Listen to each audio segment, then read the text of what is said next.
Bon, donc on est sur un site intéressant parce qu'on va trouver évidemment l'ambroisie avec ses inflorescences assez caractéristiques, hein, ces grappes comportant des coupelles avec un nombre important de fleurs donc, qui émettent du pollen en ce moment, avec l'apparition progressive des fleurs femelles donc à l'aisselle de ces grappes de fleurs mâles. Et puis juste à côté donc de l'armoise vulgaire, qui est assez proche hein, morphologiquement de l'ambroisie, mais on voit des critères quand même de distinction qui sont intéressants, notamment sur la face inférieure des feuilles d'armoise, et ben cette couleur blanc argenté qui permet de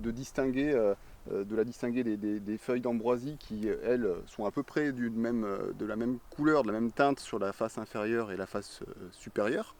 Donc ça c'est une distinction assez intéressante. On va retrouver aussi une pilosité marquée sur les tiges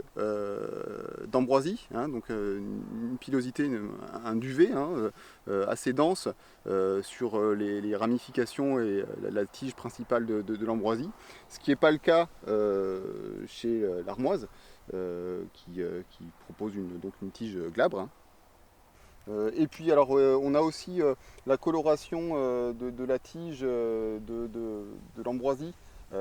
qui à cette période de l'année, donc à partir de fin août, début septembre, qui vraiment migre vers le rouge bordeaux, hein, une tige qui est verte au début de la croissance de la plante et jusque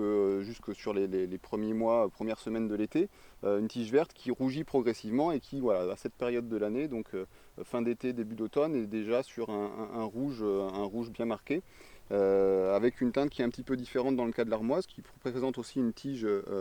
foncée, mais on n'a pas cette teinte rougeâtre bordeaux qui apparaît donc dans le cas de l'armoise.